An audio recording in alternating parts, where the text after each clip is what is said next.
We're starting in now on Thomas Hobbes, and I want to begin with just a brief biographical sketch of Thomas Hobbes, and then a brief word about the Leviathan itself as a kind of intro to this week on Hobbes. What you see there, that picture, it's actually the original picture that they included with the first edition of the Leviathan. They had that picture, that drawing commissioned for the work. And if you look really closely, what you can see is that figure of the kind of imposing king seeing over the land or whatever, if you look closely at his body, it's just made up of people. As we're going to see, that's a pretty good metaphor for how Hobbes conceives of legitimate political authority, but we'll get there when we get there. So Thomas Hobbes was born considerably after Aristotle. We got some 1900 years or so between Hobbes and Aristotle. There's a lot that goes on there. We're not going to go into it in too much detail, though. 10-second version, Aristotle's system kind of dominates intellectual culture for those 1900 years. And it's not until we get to the 1500s or so that this Aristotelian view of the world, this Aristotelian intellectual system comes under sustained attack. Hobbes is one of the critics of that system. A little bit more than 5 seconds or 10 seconds, or whatever I said. And we'll talk about the differences between Hobbes and Aristotle as we proceed. 1588 to 1679, lived a long time. He was born in England. He was an Englishman. And so actually the Leviathan was originally written in English. And then he later in life published a Latin version of it. Unlike with Aristotle, we're not going to run into issues of translation nearly as much. Maybe he uses a word here or there differently, but he's writing in English, and so there isn't that problem. He studied at Oxford University. So Oxford has been around a long time. Oxford was already an old university when Hobbes enrolled there, was a student there.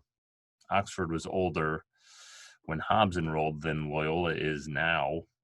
So he was an intellectually promising student. He didn't come from a very well-to-do family or very well-established family. And so Hobbes he was a commoner, and he kind of had to make his own way. He gets into Oxford. And he didn't come from money. So what he ended up having to do, he spent his kind of professional life, if you will, as a tutor to an aristocratic family, the Cavendish family. He was kind of in their employ, and this is something that happened during this early modern period and kind of going forward. These philosophers, these thinkers who didn't necessarily come from means, who weren't independently wealthy, they would be brought on by an aristocratic family as some sort of tutor or something like that. That employment gave Hobbes access to a library. It gave him time to engage in these kind of intellectual pursuits. And so it's because he was hired as a tutor that he was able to, become Thomas Hobbes, to do these, to write these books and so on. He lived during one of the most contentious periods in English history. It's called the English Civil War. It was a civil war between, on the one hand, the king and people loyal to the king, who were called royalists, and then the parliament and people loyal to the parliament, the parliamentarians.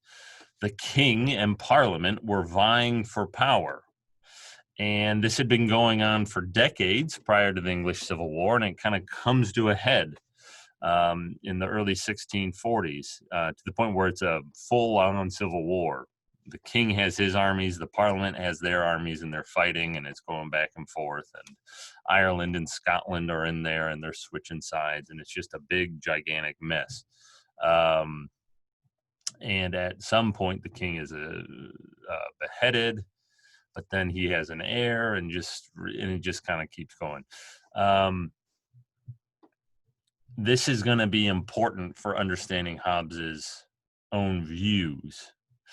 Hobbes himself it's a little dicey. He was a royalist, more or less. He wasn't a typical royalist. The typical royalist thought that the king ruled by divine right.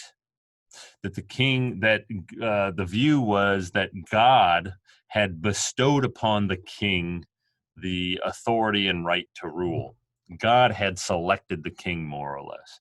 Hobbes did not think that. That's what the vast majority of royalists thought. The people who were supporting the king, they thought he was elected or he had power by divine right.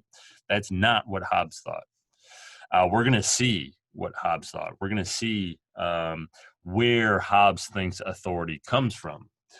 But Hobbes is going to be on the side of the king, of an absolute monarch, of something like that. And we're going to see why. This is a little bit bizarre because Hobbes is kind of lays the intellectual groundwork for modern liberal democracy, right? And so it's bizarre because he lays this intellectual groundwork, even though he himself is not at all a modern liberal democrat, even though he himself is in fact in favor of an absolute monarch. But we'll see how exactly this works as we proceed. Now, because he was a royalist and because England erupted into civil war, he gets out of England. The royalists kind of lose power. I can't remember the exact details of it. But Parliament basically kicks out the king and they kind of take over for a good long while. That gets changed as history proceeds or whatever. But the royalists are not on the kind of winning side here for a while at least. And so he leaves. And he goes to Paris. And while he's in Paris, living in Paris, he's involved in all these kind of intellectual circles. All the major philosophers of the day, he's kind of in contact with them. You may have heard of René Descartes from probably read him in Philosophy and Persons. Hobbes and Descartes corresponded. They were talking to each other. So he's in Paris kind of doing his thing. And he's writing, one of the things he's doing out in Paris is he's writing the work that we are going to be reading selections from, the Leviathan. And the Leviathan is Hobbes's most famous, highly regarded work. And I think it's pretty clear it's also his most influential. This work, Leviathan, is just a monument of political philosophy. It deals with other things, Leviathan does. It deals with kind of human nature and how human beings work and human emotions and passions and so on, human motivation. And it deals with religion. But we're just focusing on the political aspects of it, the political philosophy. And that's really the most famous part of the work. It's Hobbes's account of political authority, where it comes from, what makes it legitimate. And so we're going to focus on those questions. In 1651, he goes back to England and he just lives out his day somewhat uneventfully. Again, just kind of writing, engaging in these kind of philosophical, intellectual debates and conversations. Interesting fact, for a short period, he is a secretary to another famous thinker, Francis Bacon. You may have heard of in connection to the new scientific method of the scientific revolution. Francis Bacon kind of formalizes it. Hobbes was his secretary for a short period there. But he also stays connected to this aristocratic family. And so it's pretty clear he's just kind of supported throughout his life by this family. And he dies, of natural causes peacefully in 1679.